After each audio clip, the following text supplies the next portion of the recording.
Welcome to the very first episode of the Album Society. I'm Sean, aka DJ Train Shata. This is Anthony, aka DJ Nephew, where we break down our favorite albums, book club style.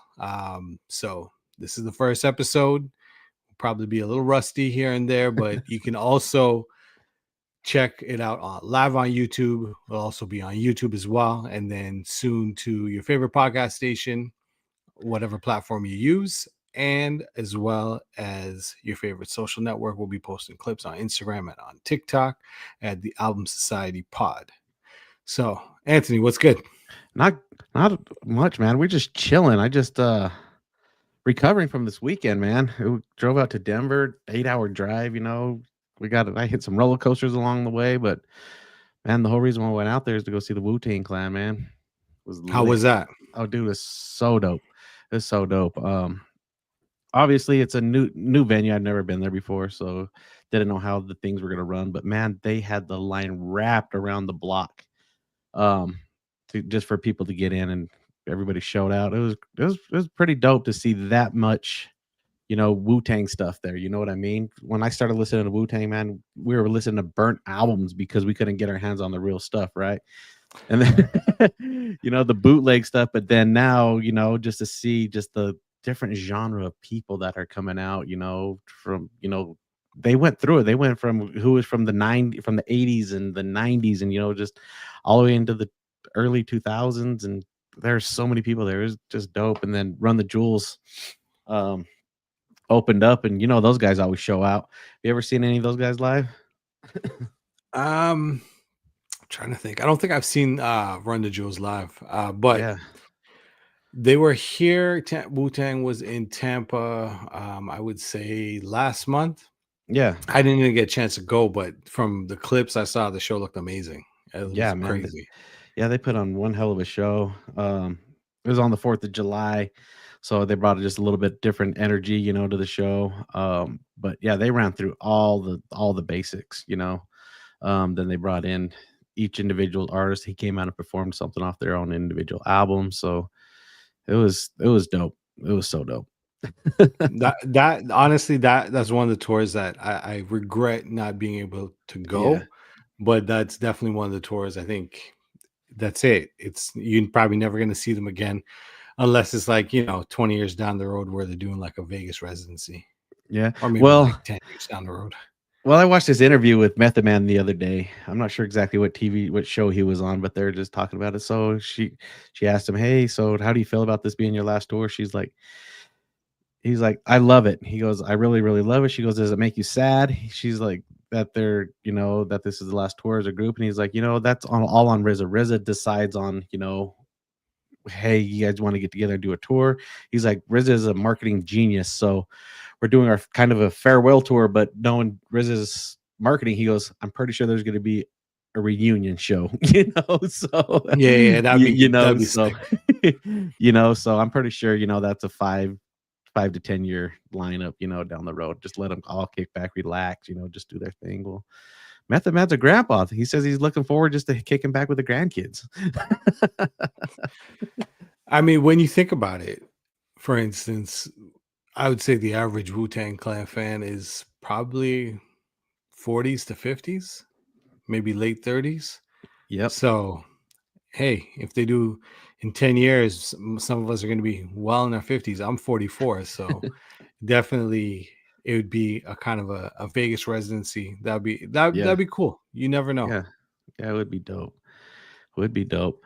But man, so what we decided to do with our first show here tonight is kind of just break it down to who we are, what kind of sparked our music interest, and what actually pushed us onto the DJ levels to where we wanted to rock shows and just be part of the music scene a little bit. I'll start, man. I'm gonna be completely honest. I kind of defaulted into DJing a little bit, man. So I met up with Che. Hopefully you guys will be able to meet him later, and he kind of showed me the ropes on how to, DJ and a little bit of this and that. And I was like, all right, cool. So I just kind of ran with it a little bit, didn't really pursue any gigs or anything like that. And I happened to be working a security job in West Wendover. It's about an hour 45 minutes west of Salt Lake, and I was I was a bouncer at a strip club, man.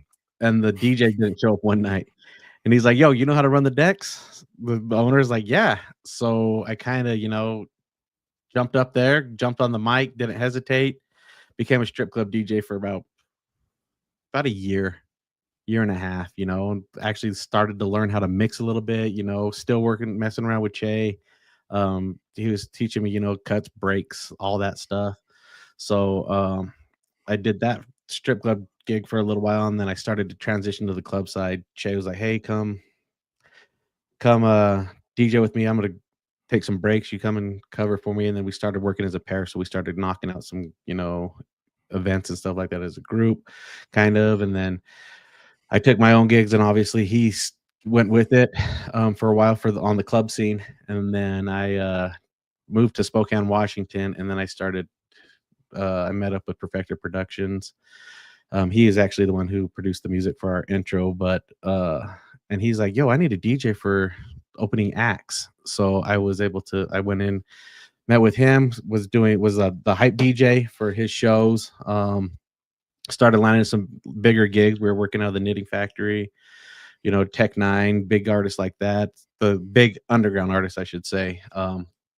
Opening shows for them with the local hip hop artists. And then after that, man, I moved back to Salt Lake, rocked some more clubs, and then took a hard left, got into my barbecue thing, and we know where that goes. There's a whole nother podcast about that, but but that's pretty sums up my DJ career, man. I just love music. We'll talk a little bit about some of what the music that inspired me growing up and getting into that, but that's pretty much my DJ story, man.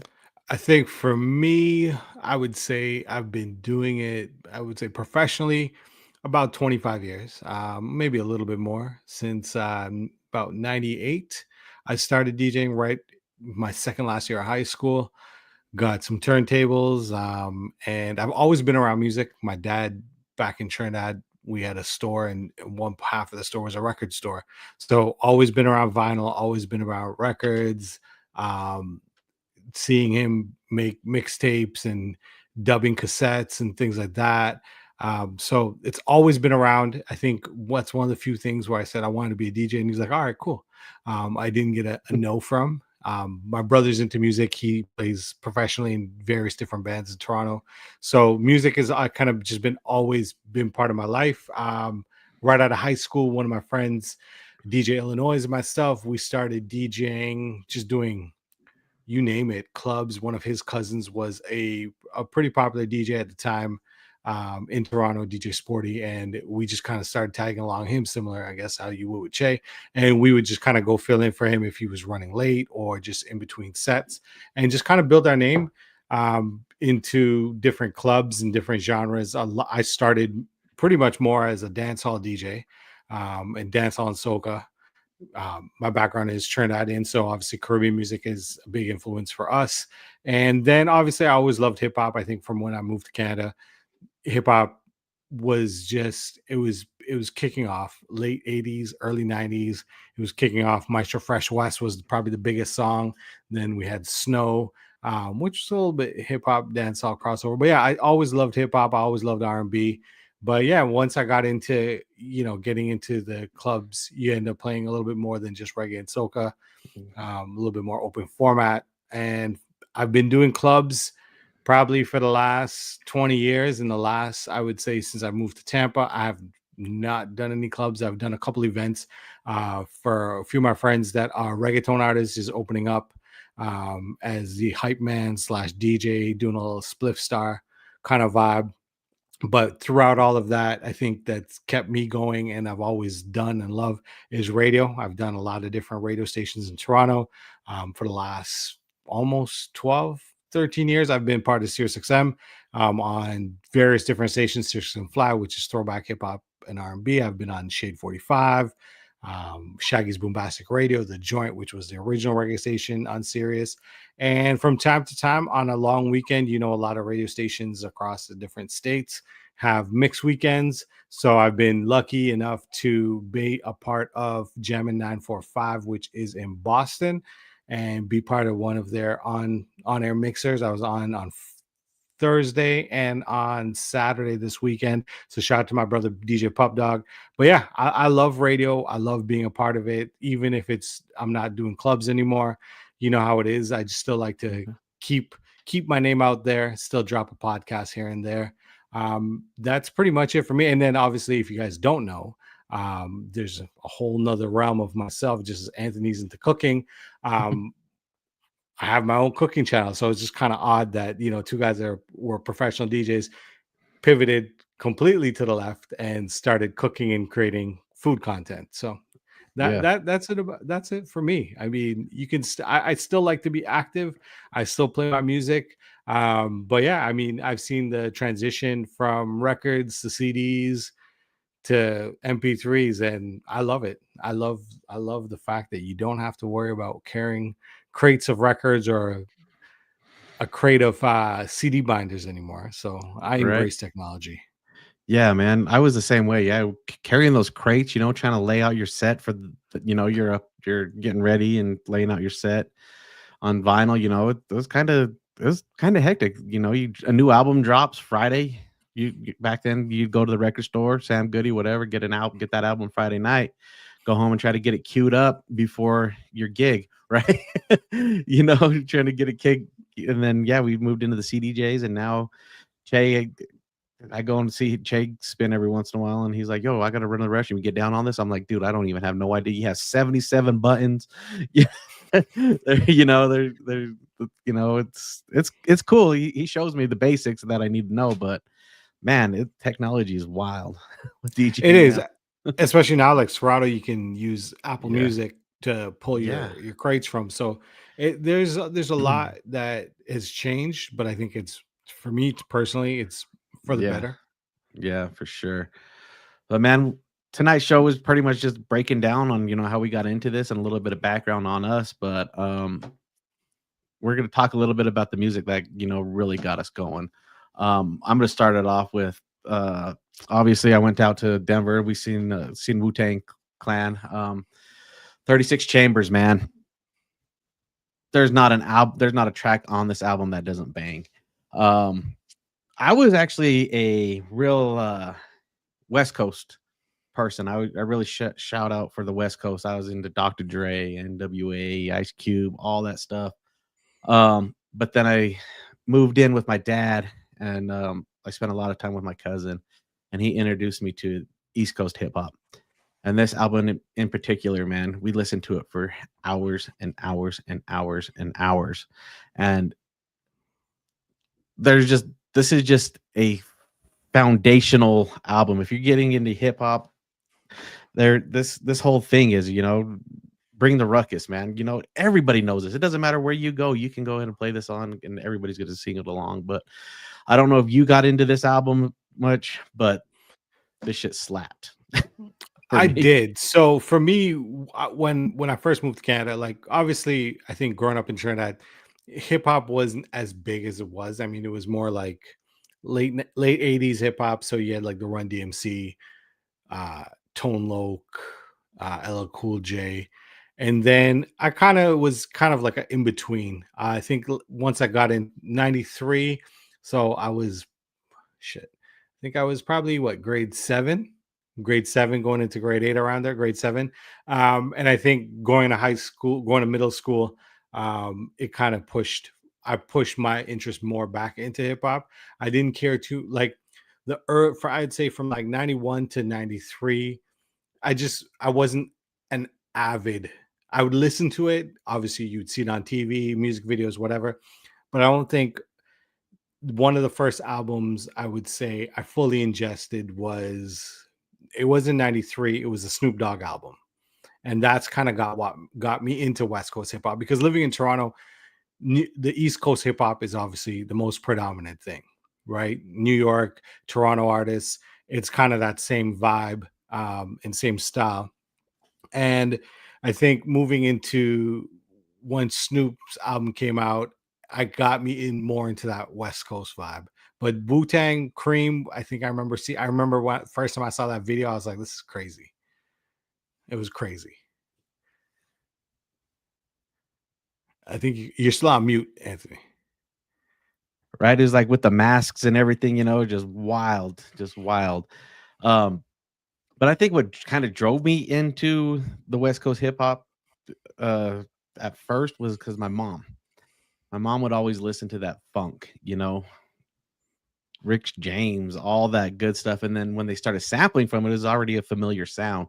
So that was why it kind of transitioned from that type of music into the West Coast. And then that's what drove me that way, just because it was one of those things that I was always very familiar with already. So Well, because my brother's a musician, he's a bass player, so he was yeah. always into Parliament, P Funk, Yeah. that whole kind of that funk era of Yeah. music. That so for me, I grew up listening to hear him playing that. So same Yeah. thing, right? When you hear the bass lines or you hear the samples, I'm like, I know where that came from. Right. Yeah. That shit bangs. And then you fell into this album, man. Tell us a So little bit about this. this, What set you off on so this? I think this for me, it was just pun style. It was the flow. It was just at the time, late 90s, I would go to New York all the time. I have lots of family in Queens. And we would go. We'd go every long weekend. We'd go for the summer. And it was just a vibe. And I think it just drew my attention in. I think from the first time I heard pun rap. And to me, my hot take is he's my favorite rapper, and I think he's still one of the best lyricists ever. He doesn't get the love as much as he should, but for Right. me, Capital Punishment, cover to cover, I mean, track to track, it's my favorite, one of my favorite in my top five. Probably not a lot of people in their top five, but definitely this was in my top five. Well, the thing is, when he came out with this album, it really put him on the map. Everybody already kind of knew who he was, right? On the East Coast. He ran with, all the big cats, Jay-Z's and all that stuff. They already knew who he was. But it's when he dropped Still Not a Player. That was straight radio play, and it just took off like no I other. still remember seeing the first time the video dropped on Rap City on BET. You remember seeing it? I remember that. I mean, that was the days of like, you as soon as you come home from school, you would go home, watch Rap City, and Yeah. this is predating. This is like Rap City, Big Tigga, Yeah. or Joe Claire and Big Les days of Rap City. This is way before 106 in Park. And in Right. Toronto, we had our own show called Rap City as well on our own music station, Yeah. Much Music. So just seeing the videos and then seeing the interviews, for me, it was just the music. It wasn't Mhm. just straight hip hop; had that little bit of a Latin Caribbean vibe, Mhm. and just the flow. For me, the flow is what really got me. Right. Speaking of TV shows, man, when I was in Denver, I stopped at this shop called Everything 80s, I think, or something like that. I picked up some Yo MTV rap cards. I got Oh, that's sick. KRS-One here, Fab Five Freddy. I got some bangers on here, man. Run DMC cards. And what's crazy is I sleeved them up just because I was like, these are some classics. I don't know who else cares about this, but I sure did. I honestly, I remember buying those in the Yeah. packs, and Yeah. I have a lot of, I still have all my baseball cards, hockey cards, Yeah. football cards, basketball cards Yeah. in the garage, and I swear there's a box with like, I don't know if you remember when they used to have Yeah. Marvel cards, and I Yeah. had a box, and it was like just the alternate stuff where it wasn't baseball, it wasn't sports, it was like Yeah. comics and I Right. swear I have a few packs of those. Now you've sparked something in Spark me that I something. gotta go in the garage and dig through and see Right. if I can find those. That's awesome. Yeah. So I have this one on my list too. Outcast. This is one thing I've heard it many different ways. People call it AT aliens, but I believe it's Atlians. Correct? Italians, athlete, Yeah. it doesn't matter. Yeah. This album, man. Honestly, the track "Wheels of Steel" is one of those ones that drove me to wanting to DJ to the next level. Yeah. Hearing that track, I'm like, ooh, I want to learn how to do that. I want to do that. But this album is definitely a start to finish album for me. I will pop this in and it's just start to finish, no skip. I feel like it's definitely a milestone in the Southern rap game, especially Atlanta. For Uh, sure. This was so what brought this was different for Atlanta hip hop because before, I mean, you had Jermaine Dupri, you had Chris mhm, Cross, anything Social Def came out with, that was a different. That was more of an R&B vibe, I find, for yeah, Atlanta hip hop. And then when they came out, and then it was a Dungeon Family with Goody Mob, it was just that real Southern hip hop. I loved Goody Mob, that Goody Mob album. I remember it was like who's Silver. that peeking in your window? Yeah, Pow, nobody yeah. now. That Goody Mob, Outcast, like that was definitely, it was different, especially growing up East Coast, up north. It was different, but it was a vibe. For me, Yeah, it was a definitely a vibe. yeah. And then you had this one picked. This is a fantastic album as well. The score by the Fugees, man, Miss Lauryn Hill, Wyclef, you know. The whole, for Oh me, man. what I loved the most about this is obviously being from the Caribbean. That this they represented that New York Caribbean sound, um, being Haitian, also having influences from reggae, from dancehall. You heard it throughout the songs. It's very something very familiar.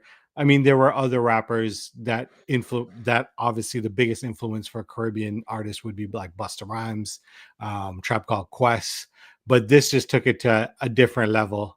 So for me, and I think why this was so much of an impact for me was right around the time I kind of started to get into DJing.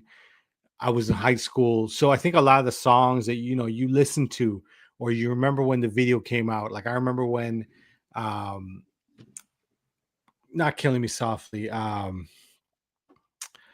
Pull up Fuji that La track La. list again. Oh, Fujila. Yeah. yeah, When Fuji La. Fujila dropped the video, I remember that. And I just remember hearing the rhymes and the style and everything. So for me, I always loved it. It was Yeah. it's one of the best albums. And shout out to Wyclef, production wise, Johnny Wonder, amazing.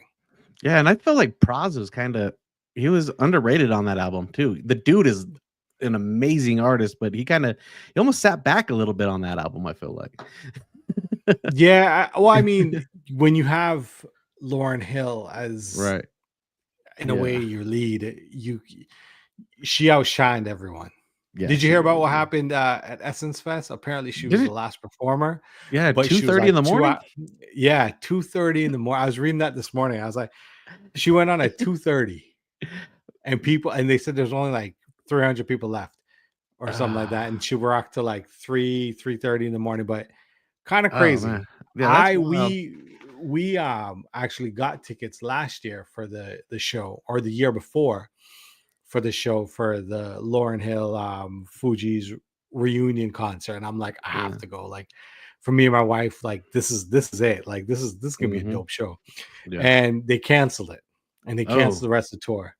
And then they said they refunded you back or whatever. And then they said, hey, we're gonna redo the tour again. You get first dibs of tickets. And I second guessed it, and I said, nah, I don't know. And it's a good thing I didn't, because they ended up canceling I the try to remake of the shows that got canceled. oh, man. So I don't know. I think I'll probably just go see Wyclef by myself. Yeah. If Wyclef just has a solo show, but I don't trust Lauren? that Lauren is going to show up on time, or something's going to Right. happen. Yeah. I was excited though, because at the same time YG Marley was on that tour as well, and then I think he had a few other artists that were there, and it would have just been cool to see him perform. As he was blowing up that summer. But yeah, Yeah. it is what it is. But who knows? Maybe Right. maybe if she gets her shit together and it's Right. not. But I heard it wasn't her fault though this time. No. It was everyone else was running behind. I heard it wasn't her, Uh, but still, 2:30 in the morning. yeah, no. That's past my You, bedtime. I'm old. it, if the party started, if performances started, because a lot of Caribbean performances, concerts, the main artist won't show up till like 1, 2 in the morning. But you Wow. don't go to the party, or as we call it, a fete. You don't go till like 10, 11, closer to 12. So Got if it. I know I'm going for 12 and I'm going to be out there till like 4 in the morning, 5 in the Yeah. morning, that's acceptable. But if I'm Yep. going to a concert and it says show up at 7:30, 8 o'clock, man, I'm old, man. I'm almost it's 9:30 my time right now. Right. Like It's past your bedtime almost. in like 2 hours, in 2 hours, I'm ready to go to sleep. Right. Yeah. Well, this album right here, my man, Ice Cube Lethal Injection. This one hits a little bit different for me because I was, mainstream hip hop, everything, was played on the radio, any radio cuts, before I really dove into the deep part. I went and lived with my dad and he said, "Let's go to the store." I was like, "All right." He popped this into the cassette player. And it, you see those memes where people put the headphones on and they're like, "Whoa, life-changing." This album is what did it for me, man. This album was just straight wild. He broke it down to everything, it was all the way from, being straight gangster rap to being able to tell his story about what's really going on in the streets and what's really going on politically. And this Lethal Ejection album is just opened my eyes for sure, man, into the whole West Coast movement in general.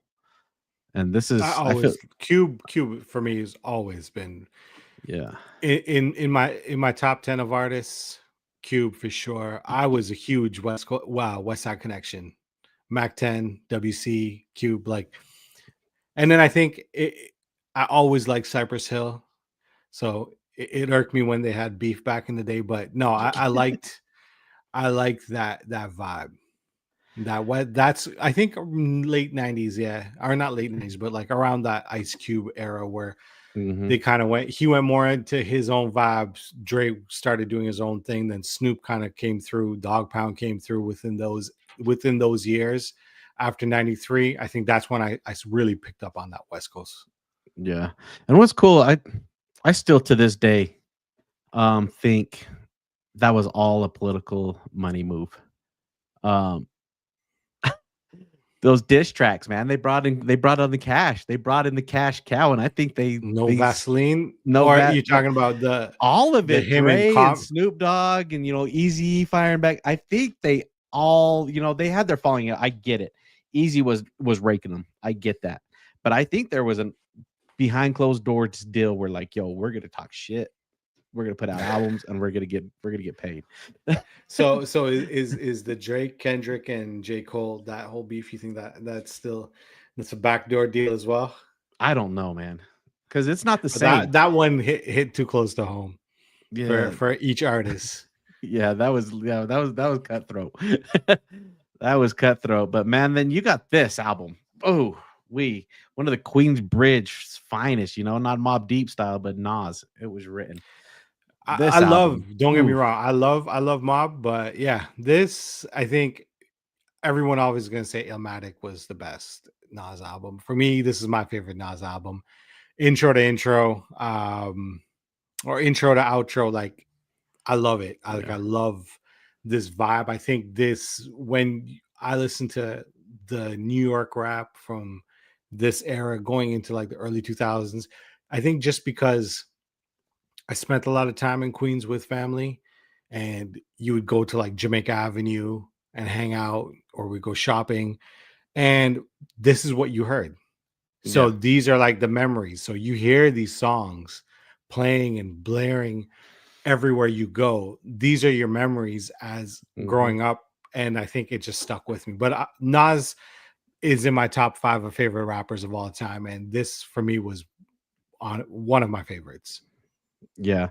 Who do you think, honestly, P and Nas going at it head to head? Who do you think would win with all their?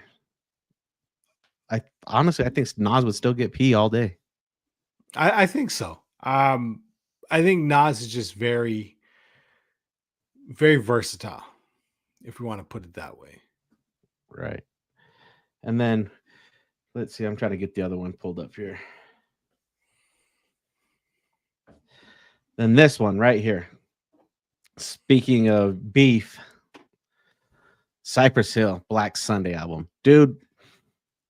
I can say "Insane in the Membrane" right now, and you hear the whistles and chimes in your brain as we speak. Right, the kind of I don't even know how to describe that sound. This honestly, this Insane in the Membrane. I would say um,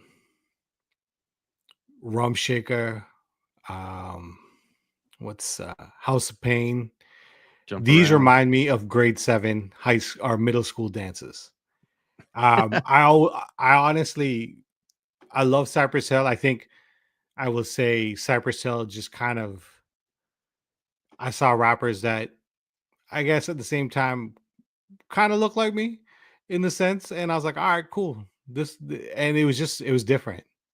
Yeah. It was, I guess you want to call it. Not a lot of people were predominantly have a full album about smoking up as much as they did. But I mean, They and I'm talking about you saw it, like you heard, not the Snoop that we know now. Like the Snoop in '93 wasn't as I would say a promoting being out the gate a pothead compared to Cypress Hill. right. That's Well, the thing is just what's crazy about it. Let's break this down. Is nobody really was talking about it. You know, yeah, you had Rick James bringing out Mary Jane, right? He's bringing it out, but they straight up just rocked the boat completely. Said we're gonna make an album just talk about weed, yeah. and it exploded big time. And you know, it could because it was the thing that you shouldn't be doing, and that's what promoted it. Yeah, and then you cross genres too because Mm-hmm. you had kids that lived in the city. You had the Yeah, suburban kids that obviously were skaters or getting into hip hop, and they're talking about smoking weed. And I yeah, mean, right around the same time, we got Friday came out, which was a movie about weed. yeah, you know yeah. and I saw a thing that Be Real was actually wanted he was gonna be in Friday originally, I think, Ah, and then something happened. I think that was around the that's same time with the beef. that's when the So beef happened yeah, because of the sample. Yeah, so because of the sample, and I think yeah, he was supposed to be on the soundtrack, and then something happened because of yeah, the sample. Then Ice Cube released it yeah, without saying anything, and I think they talked about it because it's on Be Real's podcast. They talked about yeah. them squashing their beef and all that. But yeah, it was that era where I think it just became more predominant, and we're going to talk about it, and we're not going to care. Right. Exactly. And then you brought some heat. I didn't want to go this route because, oh man, Tupac. We can go down a rabbit hole for hours about this dude. But this album right here, All Eyes on Me by Tupac. Double. This was a. I remember I got this. This was a double CD. It was a double. I remember that. It was a And double CD.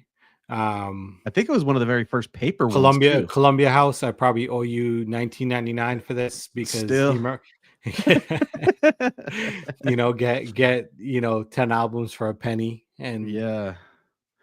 Exactly, man. obviously I was 15, and I'm like, I'm not paying for this. Right? Do you remember that? But yeah, You put the little sticker on the the on the stamps. Yeah, postcard? Yeah, and then you just send it I in. remember grade 11 law. My teacher said to me, he's like, "You signed this contract. You're under 18, so you're not liable." So when they Yeah. did call me, and they called my house, and I was like, "Hey, I'm a kid. You guys gave it. It's not my problem. I'm not paying for this. I don't have a credit score. I'm not even work. Like, you know what I mean?" Right. Yeah. So sure, go ahead. Send me the collections. You're not getting anything. Yeah. And But yeah, but this album, man, it dude, yeah, from top to bottom, you could listen to the entire thing and you can every single one of these songs on here, I think, is a banger. There's every not single one. one. I think this solidified my West Coast love, and then my for Pac being in my top 5 of favorite rappers. I think I always like Pac, especially like Dear Mama album, Yeah. some of the other stuff from before, but this was just like hands down one of my favorites. Right. And then it kind of lands that whole thing. It ain't a hit unless a Nate Dogg's on it. And he had Nate Dogg on that album up and down. Nate Dogg, Casey and JoJo, like Yeah. it Well, was literally like rest in peace Pac, but Pac died, and mm, these songs still kept on playing. And then obviously we went yeah. into the whole Machiavelli era, Yeah. which is a whole nother story for another podcast. Yeah, right. But I also wanted to talk a little bit about R&B on this just because it crosses over so easy. Like that last album, you had Casey and JoJo, you had all kinds of artists on that. And then so I was like, who really influenced my R&B? And I was like, I couldn't really put my finger on it, but then it clicked. I was like, it was Usher, baby. You go on a date and drop in My Way, dude. Man. Yeah. You when you asked me for the list, I was like, I didn't even think about putting an R&B album, but this was You Make Me Wanna, like Yeah. that was Yeah. like, there's a lot of songs on this album that song to Yeah. song is Right. fire. And none of us should have been singing any of these tracks, including him. I think he was like 17, 18 when he released this. Like none of us should have been talking about what he was talking about on this album. It's just it was a wild album. It was a great album, and there's a reason why he is where he is today with his music lineup, and he's worked with some amazing artists, right? So, and I then think I he's once he got with Jermaine Dupri, it just changed. And I think he changed the face of R&B from the South. Because we before that there was Teddy Riley, Blackstreet, mhm, New Edition, and that was one style of R&B, Boys to Men. yeah. But this definitely changed the vibe. Yeah, it definitely did. And then you went with one of the greatest albums of all times. I didn't put this because I had a feeling you were going to put this anyways.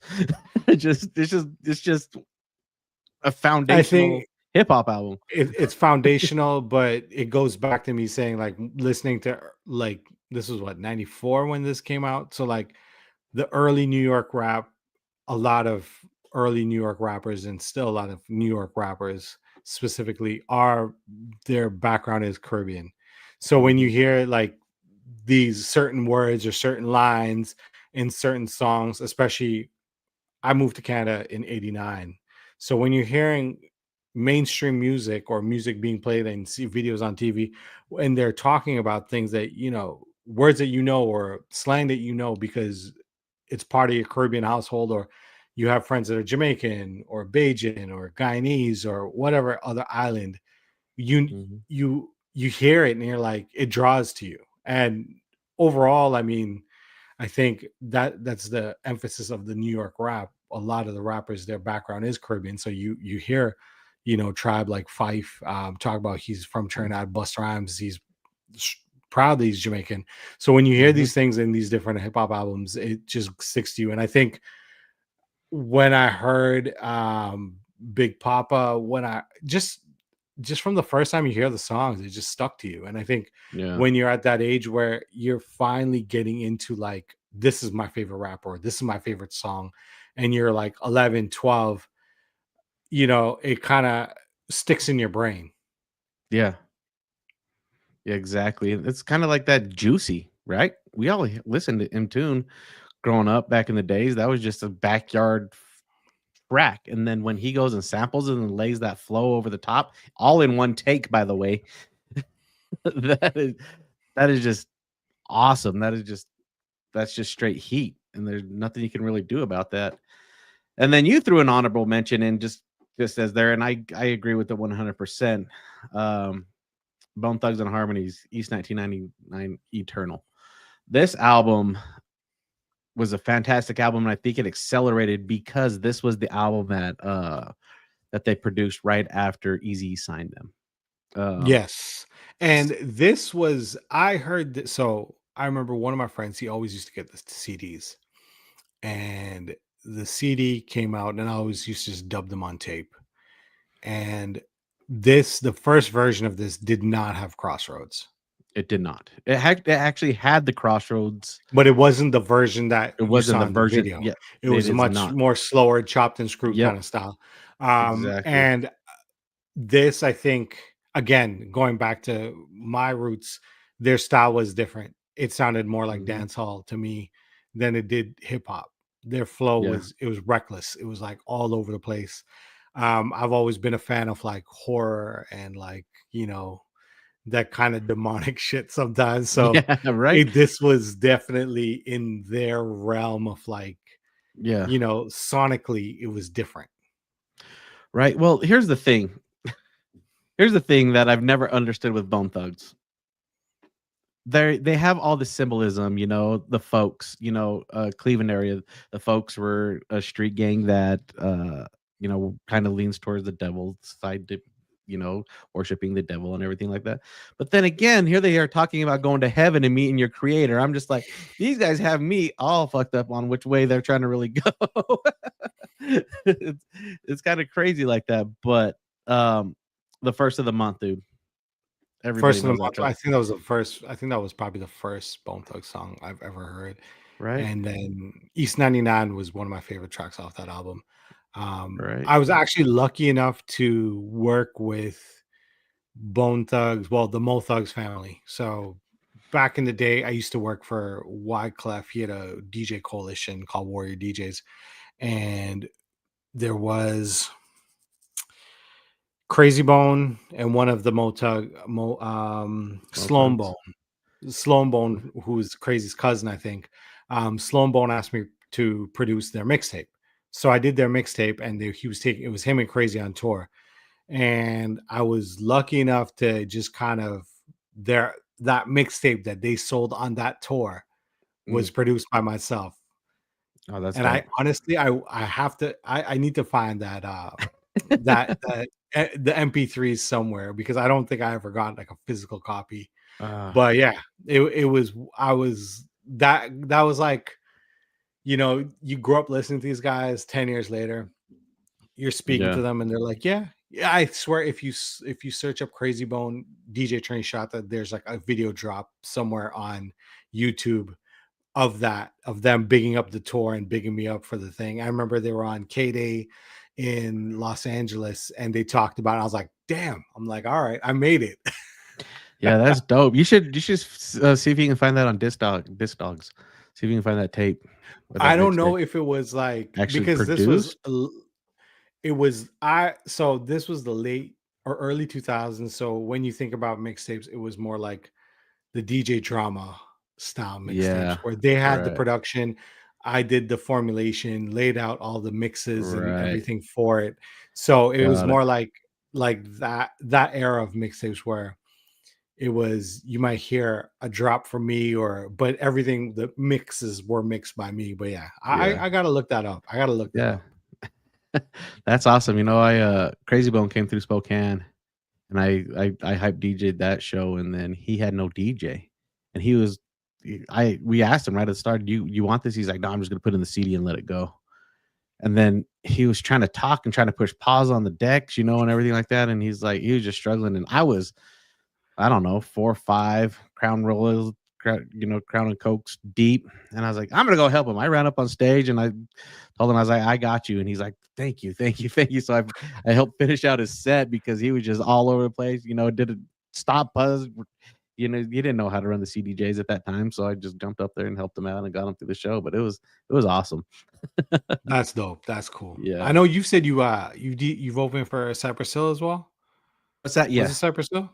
Yep. And then man, I try to look back on it, like I did a little club and did some Snoop Dogg. They had like a little club and then I just DJ'd for Snoop Dogg, just little the green room for him and stuff like that. Lupe Fasco, I opened up for him. I just don't it's just I really opened up for a lot of people that were like kind of up and coming hip hop and then they just exploded and I was like, damn, I wish I would have just took them more serious, right? Like, at least got a picture with them or something. I got a picture with LL. That was dope.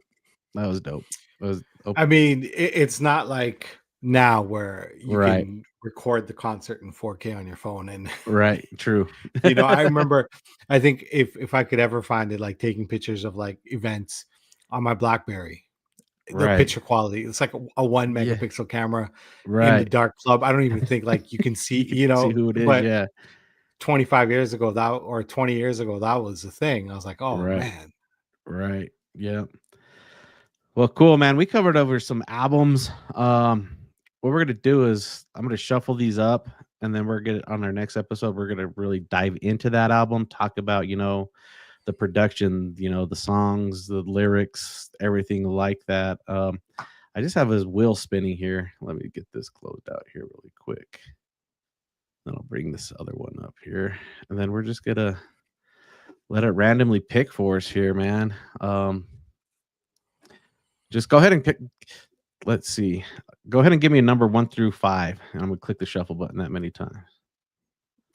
4. 1, 2, 3, 4. We're gonna click the spin, and we'll see what what album we'll really be talking about on our next episode. All right. Cube. It looks like we're gonna be talking about Ice Cube Lethal Injection album. This could get very political quickly. Hey, it's all good. I honestly remember, I would say, the late 90, or sorry, like that 93 era of what went on in California and what went on Rodney King, the riots, all that stuff. I remember, I think that's when I kind of got glued to watching the news and CNN and stuff like that, because it was like, whoa, it was in your face. And definitely a lot has changed, but we saw, history repeat itself and repeating itself again up to a couple weeks ago. So right, it is what it is ago, but speaking a couple of weeks ago, man, I went out to LA, went to go to the Club World Cup, and I found myself in the Belly of the Beast, man, standing toe to toe right there in front of the federal building against the Marines. It was something that let's say, how do I say this correctly? It was something that I wanted to experience, but didn't really want to get involved with, just because I didn't want to. The escalations and all that stuff like that, I'm not a big fan of, but being able to speak your voice in those scenarios, especially through the channels of hip hop, and being able, that's what hip hop is to express your voice for what you believe in. And that's what I kind of wanted to go down and see. The one that I experienced it was after they really started Stuff on Fire. It was more or less just the political side of it, just speaking out, but nothing negative about it. It was just really cool to see that the power of people coming together quickly. Exactly. That's the most important thing, right? Once everyone, you have your voice and you say what you got to say. Yeah, exactly. And then I think that's what this next album is going to definitely cover. Oh, for sure. And for those you listening, the breakdown of the show, pretty much why we call it the Album Society, is pretty much think of it like a book club, right? Yep. If you want to go ahead and download the album or stream it, however you have your means to find music, or just listen to the whole thing on YouTube, check it out. And then this is a bi-weekly podcast, so not next week, the week after, we'll be dropping our next episode live on YouTube, and then later on you can watch it back on YouTube, and then later on your favorite podcast platform. But yeah, pretty much what the process is we're gonna go back. We got a week, listen to the album. The next episode that we come out, we're gonna talk about it. We're gonna talk about the whole album. We're gonna talk about our favorite tracks, the breakdown, if we think of any meaning, or things that stood out to us, whether it's production wise, featured artists, things like that. Exactly. And then reason why I did this randomness for the first one is because we needed to take off from somewhere. We needed to take flight. But we are going to be covering anything from old school hip hop all the way up to the newest album that just released.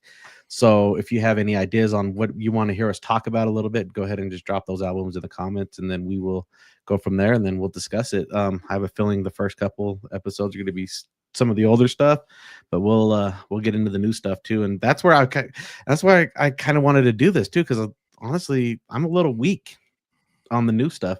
I'm really stuck in my ways. Well, I think for me, when I do like the mix shows on FM stations, obviously those are centered around newer tracks. So usually that's what keeps me updated on what's kind of in the streets and what's up and coming. Obviously, when I drop my son to school every morning, I listen to just a regular radio station just to hear what's going on. I mean, there are certain artists, obviously, that I listen to, like the J. Cole's, the Drakes, Kendricks. But then there's obviously a lot of newer artists, or even like for me, Leon Thomas. I wasn't that much into that soulful R&B but as of late, he's kind of brought that vibe back. So when I'm working out, those are the albums I'll kind of tune into, or I'll just kind of do like a shuffle of like whatever's playing, whatever's new on Spotify Mhm. or Apple Music or on YouTube, and just kind of get familiar. I think, to be honest, there's a lot of us our age group. We're Yep. gonna stick to the 90s. We're gonna stick to the early 2000s. I Yes. mean, a lot of the mix shows I do on Sirius are 90s, 2000s centric, or those are the kind of mixes that we're doing or that I'm playing. But obviously, you gotta stay relevant. I It's think true. Yeah. I don't And want to be the unk and be like, what is this crap? Obviously, there is right? some of the new stuff I will say Yeah. I'm not a big fan of, Right. but Yeah. there's a lot of the newer rappers that I do like. Yeah. So it is what it is. You just gotta find that balance. Right. Yeah. And there's just a different things and different artists that coming up with things. There's new artists with the old school flavor, that like Dave East is a perfect example, right? Yep. So so it's just things like that. Davies, even like other artists. I mean, Lil Durk, I listened to his Yeah. new album that came out about a month ago, and I loved it. Absolutely Yeah. loved it. And I couldn't say I was a huge Lil Durk fan, but Yeah. I was definitely a fan of that. Yep. Well, word, man. Just go ahead and let everybody know where to catch us on social and we'll get out of Yeah, here for the so night. we're on TikTok and Instagram, the Album Society Pod. At the Album Society Pod on TikTok and on Instagram.